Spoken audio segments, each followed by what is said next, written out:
नमस्कार,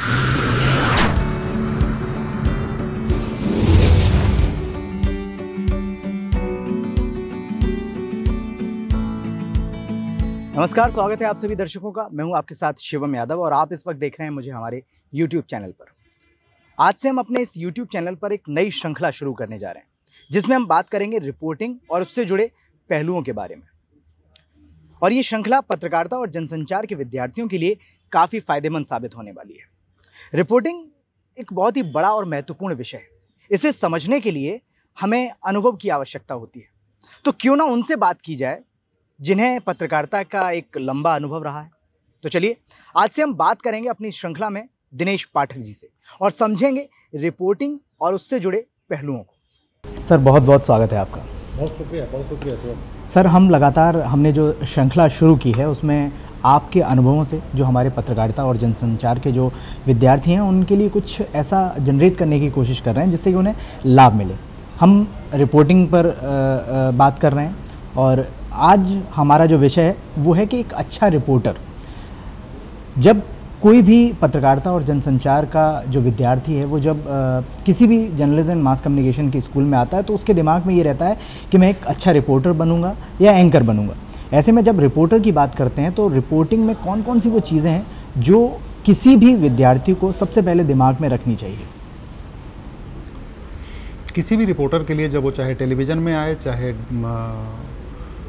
अखबार में आए या डिजिटल के किसी भी प्लेटफॉर्म पर आए, तो उसकी जो पहली शर्त है, रिपोर्टर से अपेक्षाएं बहुत हैं। एक रिपोर्टर का सबसे ज़रूरी बात है जिज्ञासु होना, उसमें क्यूरियोसिटी बहुत होनी चाहिए। पहली शर्त है क्यूरियोसिटी इज फर्स्ट प्रायोरिटी।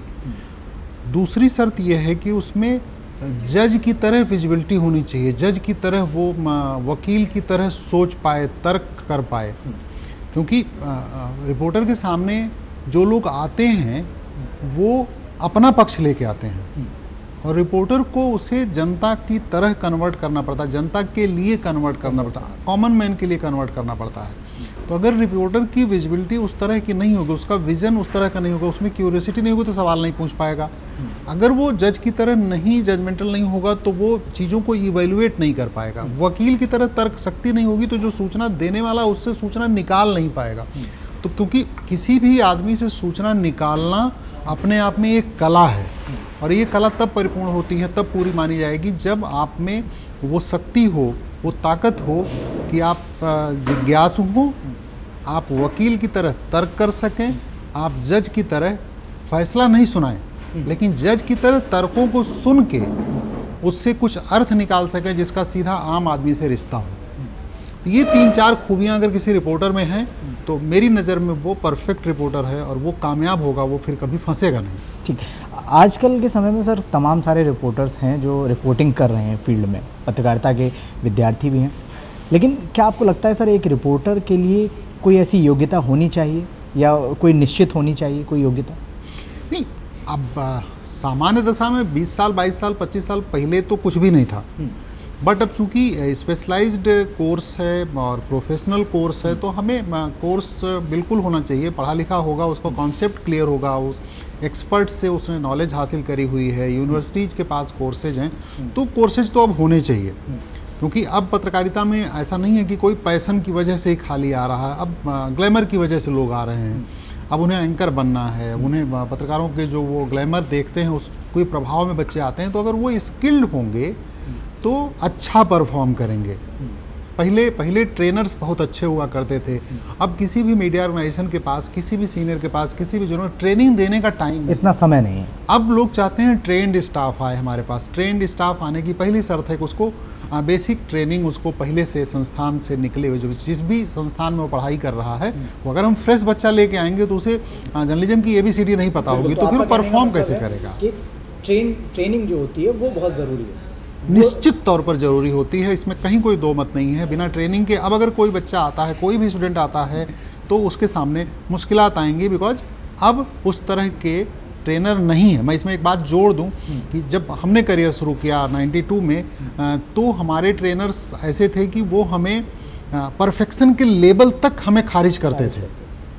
तो वो पेशेंस उनके पास भी था और वो पेशेंस शायद उस समय तो हमें पेशेंस नहीं लगता, तो उस समय तो गुस्सा आती थी, बट आज मुझे लगता है कि वो पेशेंस जो उन्होंने हम पे दिखाया, जो ट्रस्ट उन्होंने हम पे दिखाया, जो उन्होंने हमें तराशने के लिए जो मेहनत उन्होंने करी, एक एक कॉपी पर 2-2 घंटे, 2.5 घंटे हमारे मुंह पे कॉपी के बंडल मार देते थे हमारे सीनियर्स।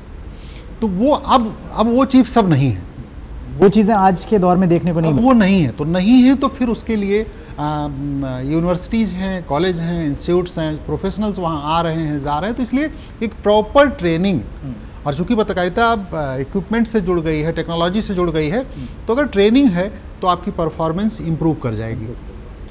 सर हम अलग अलग तरह की रिपोर्टिंग की भी बात करेंगे आगे आने वाले समय में, लेकिन ये जानना भी बेहद ज़रूरी है कि क्या किसी रिपोर्टर को हर तरह के विषयों से जुड़कर रिपोर्टिंग करनी चाहिए या फिर किसी एक में विशेषता हासिल करनी चाहिए? ये अधिकार सोलो एडिटर का है कि वो आपको कहाँ लगाएगा। अगर आप जर्नलिस्ट हैं, रिपोर्टिंग में उसने आपको अपॉइंट किया है, तो ये एडिटर डिसाइड करेगा कि आपको कहाँ लगाना है।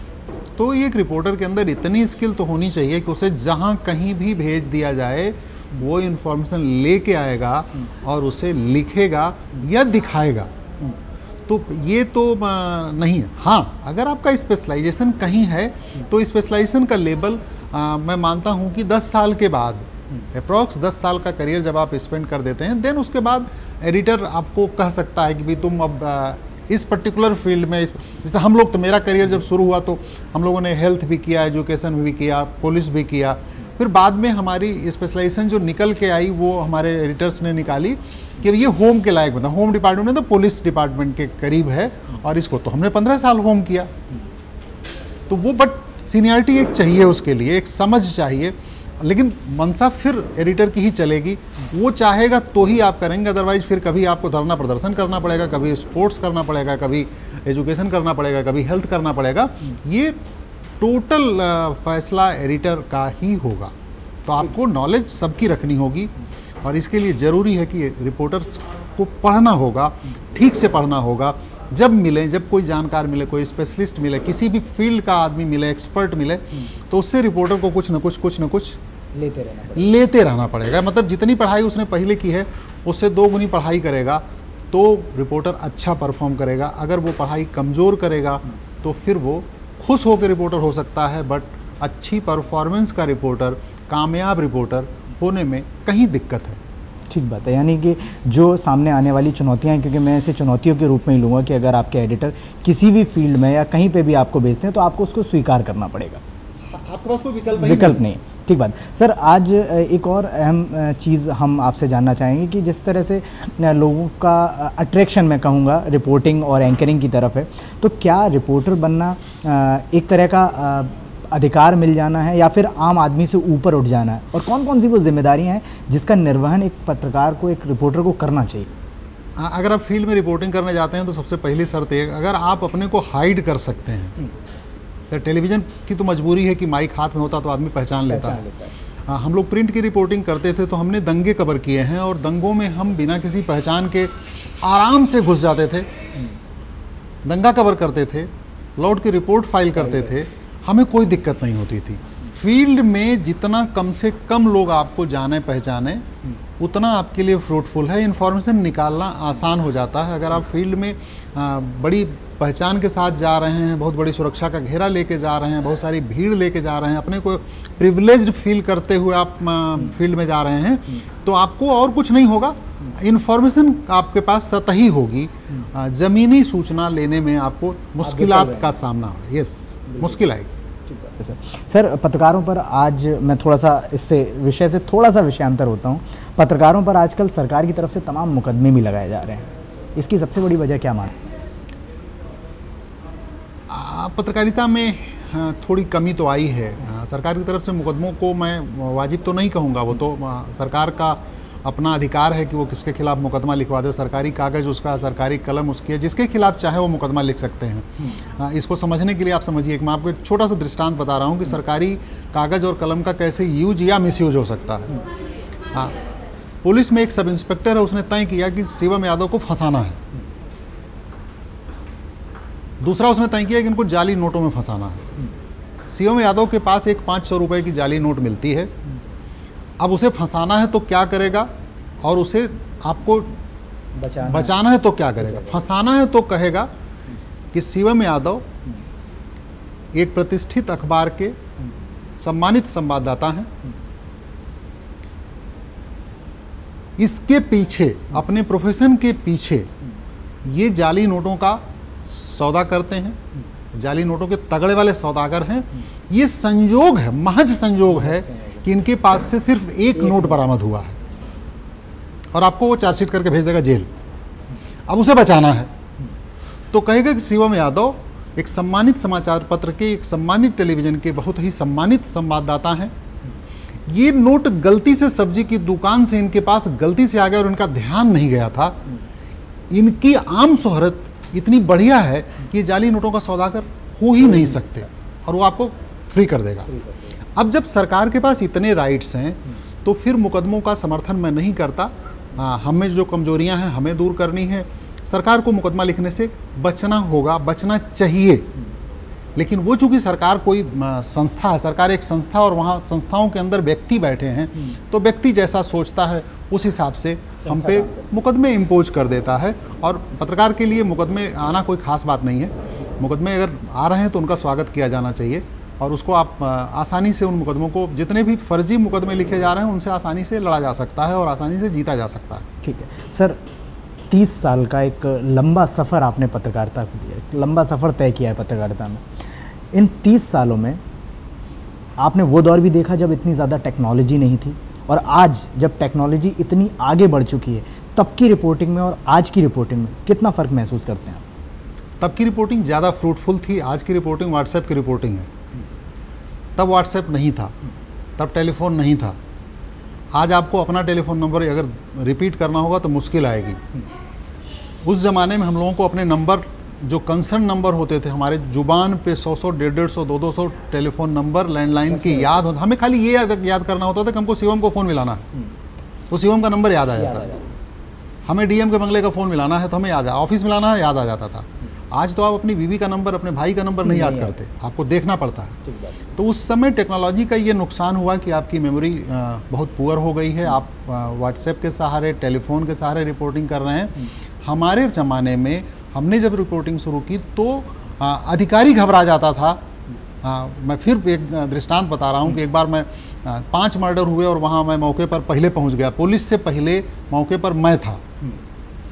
एसएसपी उस ज़िले के आए, उन्होंने एक पैर गाड़ी के नीचे रखा और उन्होंने मुझे देख लिया और वो लौट गए। स्पॉट विजिट नहीं किया उन्होंने।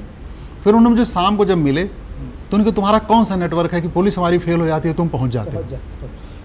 तो ये सूचना का तंत्र उस समय हमारा ऐसा डेवलप करना पड़ता था हमें, क्योंकि उस समय टेलीफोन नहीं थे, लैंडलाइन बड़ी मुश्किल से था, मोबाइल नहीं था, एसएमएस नहीं थे, कोई पुलिस का वायरलेस होता था, उसी वायरलेस के सहारे हम लोग उसी पर नज़र रखते थे और अकॉर्डिंगली हम अपने को फील्ड में मूव करते थे।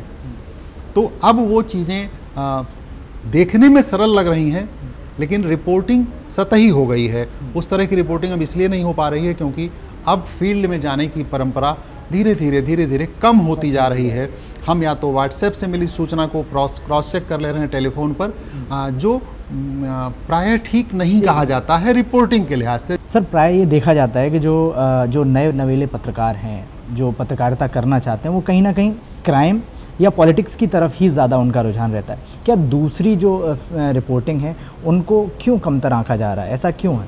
ये लैक ऑफ नॉलेज की वजह से है। ये हमें जानकारी नहीं होती, इसलिए हमें ऐसा लगता है रिपोर्टर तो रिपोर्टर है और रिपोर्टिंग है। हर बीट का अपना एक अलग आनंद है। मैंने ऑलमोस्ट सारी बीट कवर की है, ऑलमोस्ट मैं कह सकता हूँ। एंटरटेनमेंट भी किया मैंने। तो जिस भी बीट में जब आप इंटरेस्ट लेते हैं, जब नई बीट में जाते हैं तो उस बीट के बारे में आपका नॉलेज होनी चाहिए। जब नॉलेज है तो हर बीट में आनंद आता है। हर बीट को लिखते समय आपको पूरा वही आनंद मिलेगा जो आपको। बस ये नए बच्चे जब आते हैं तो उन्हें लगता है कि पुलिस के सामने चले जाएंगे, पॉलिटिक्स के सामने चले जाएंगे, पॉलिटिकल लोग हमको थोड़ी सी भाव देने लगेंगे। सच ये नहीं है, वहाँ भी बड़ी संख्या उसमें थोड़ा एम्पावर महसूस करते हैं। एम्पावर महसूस करते हैं, बट वो झूठा है। उसमें दम नहीं है। उस एम्पावरमेंट को मैं एम्पावरमेंट मानता ही नहीं, क्योंकि लोग कहते हैं, हमारे बुजुर्गों ने कहा है पुलिस से दोस्ती और पुलिस से दुश्मनी दोनों मत करना। तो फिर क्यों ऐसी जगह जाना जहाँ दोस्ती दुश्मनी दोनों भारी पड़ सकती हो। तो वहाँ क्यों जाना है। लेकिन ये बात सत्य है कि लोग लालच में ऐसा करते हैं, लेकिन उसका कोई मतलब नहीं है। रिपोर्टर रिपोर्टर है और हर बीट इम्पॉर्टेंट है। न्यूज़पेपर के लिए, टेलीविज़न इंडस्ट्री के लिए हर बीट का उतना ही इम्पोर्टेंस है जितना किसी और का है। बिल्कुल।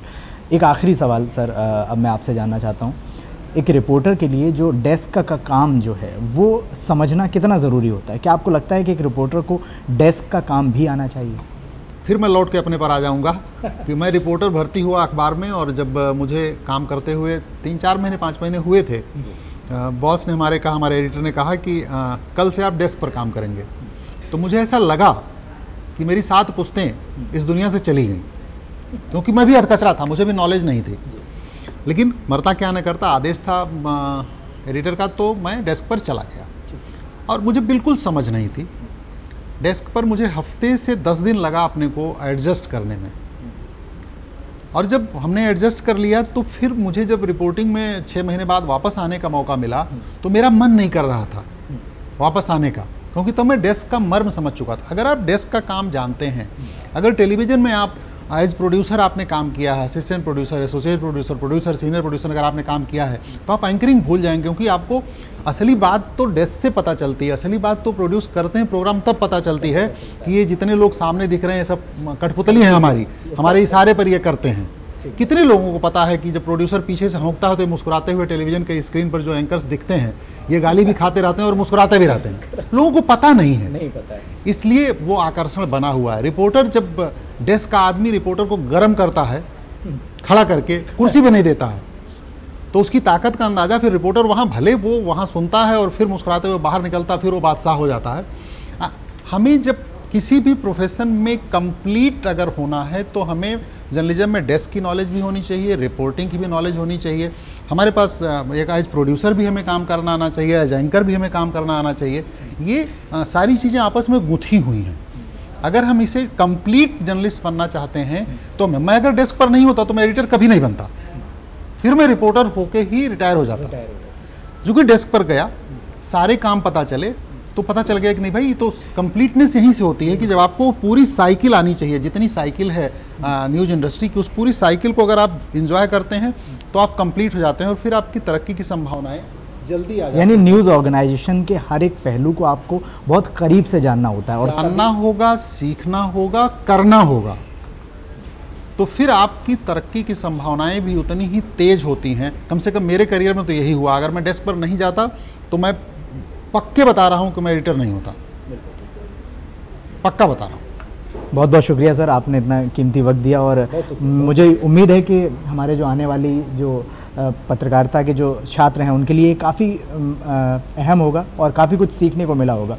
मैं हमारे सभी दर्शकों से ये अनुरोध करता हूँ कि प्लीज़ अगर आपको ये वीडियो अच्छा लगा तो इसे लाइक करें, शेयर करें और इस चैनल को ज़रूर सब्सक्राइब करें। धन्यवाद।